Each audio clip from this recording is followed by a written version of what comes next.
tonight. Center stage for the Western Pacific with Tropical Storm Nesat and Tropical Depression 91W.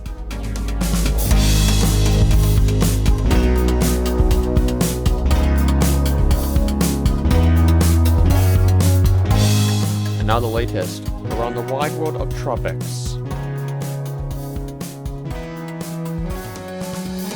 Tropical Weather Bulletin for October 16th. Tropical Storm Nesat is the latest named storm to form around the globe. Invest 91W is still a tropical depression by our estimates, and what was Tropical Depression 21W moving on out and dying off in the Western Pacific. Right now, we are currently TCOS code yellow, mainly for Nesat, and it's likely to become a typhoon very soon in the Western Pacific. In the North Atlantic, nothing is active. Let's hope it stays that way for quite a long time. Day 138 of hurricane season over there. Good to see that the activity has died off with the dissipation of Tropical Storm Carlo in the Bay of Campeche. In the Eastern Pacific, it's a 155 of hurricane season over there. Nothing active just yet.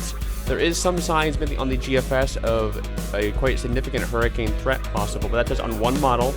And right now, we aren't marking anything, I should say, here in the Eastern Pacific just yet.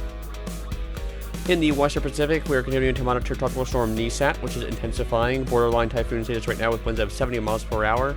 Will likely become a typhoon in the South China Sea. Tropical Depression 91W moving out, 21W moving out as well, and area of interest with a 30% chance of development headed towards northern Luzon.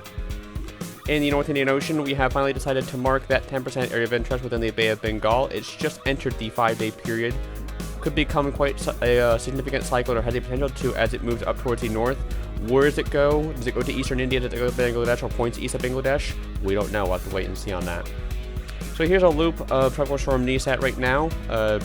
Very southern-sided storm right now, but microwave does indicate that there is a core within the system.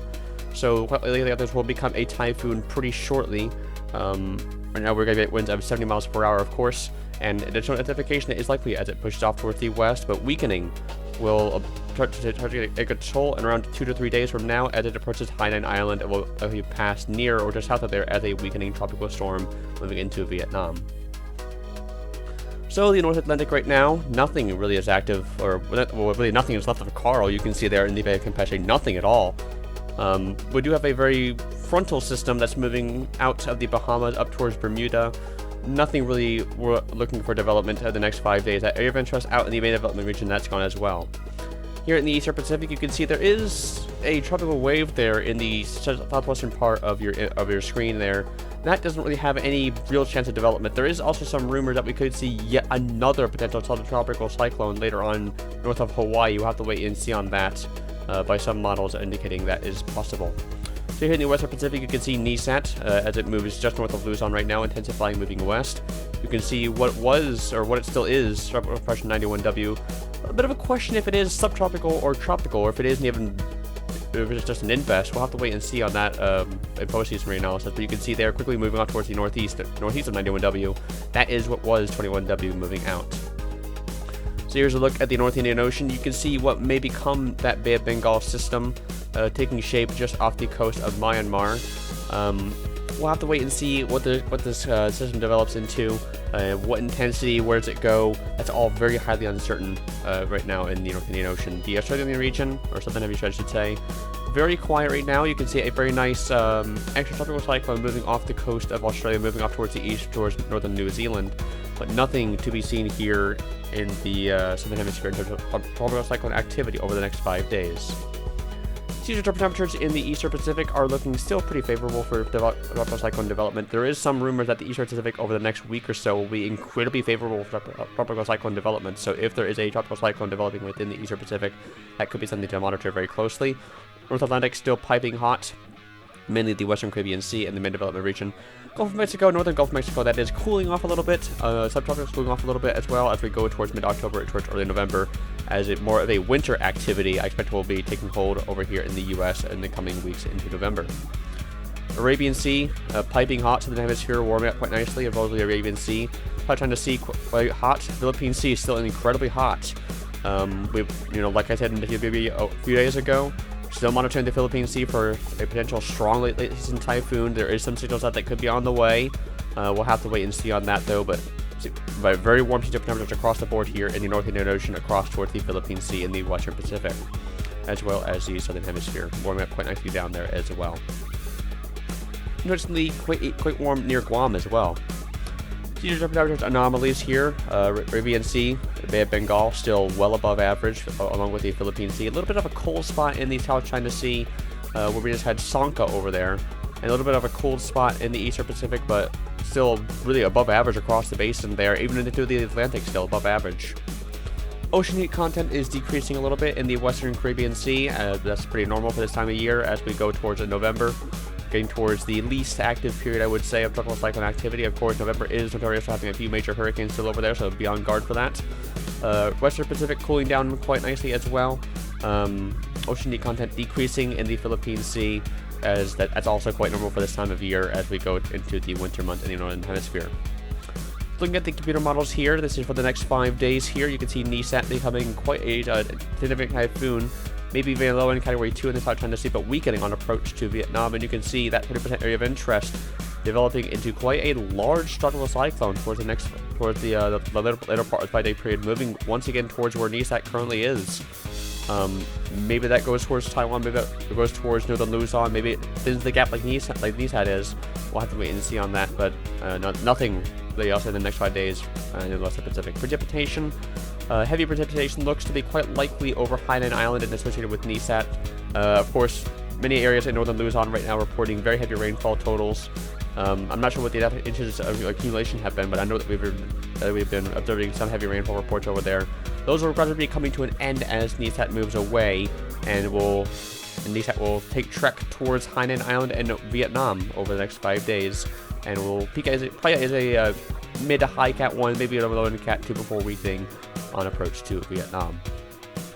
So in the longer range here, GFS looks to be a major hurricane there, taking a really Patricia-like track, I will say, here in the Eastern Pacific.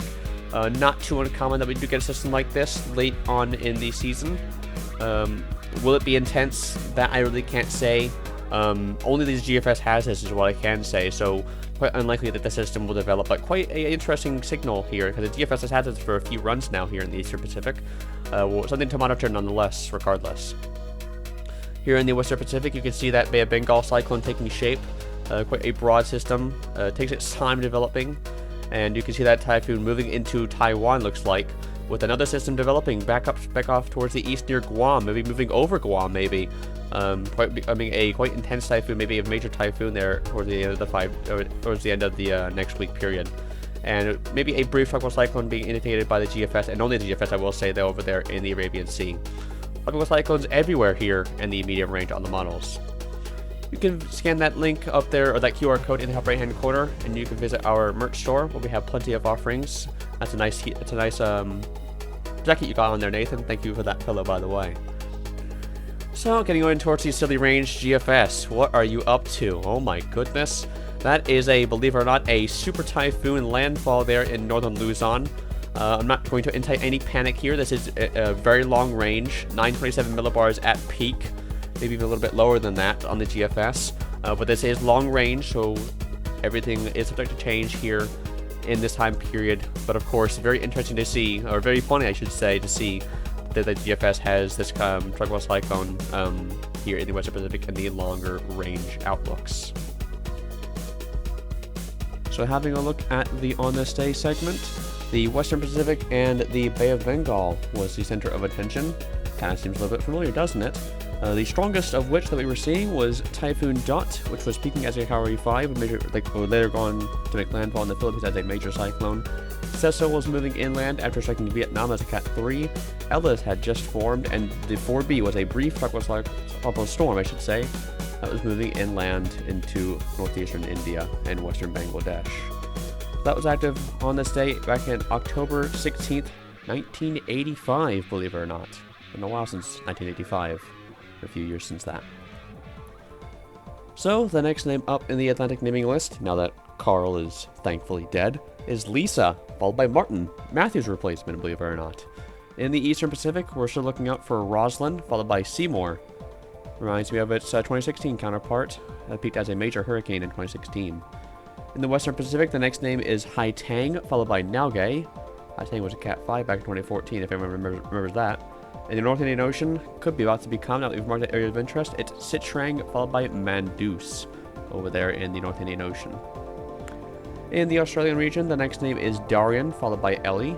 In the Southwest Indian Ocean, Teneso is next up. And in the South Pacific, we are still waiting on hail. We'll have another Tropical Weather Bulletin tomorrow night for the 17th of October.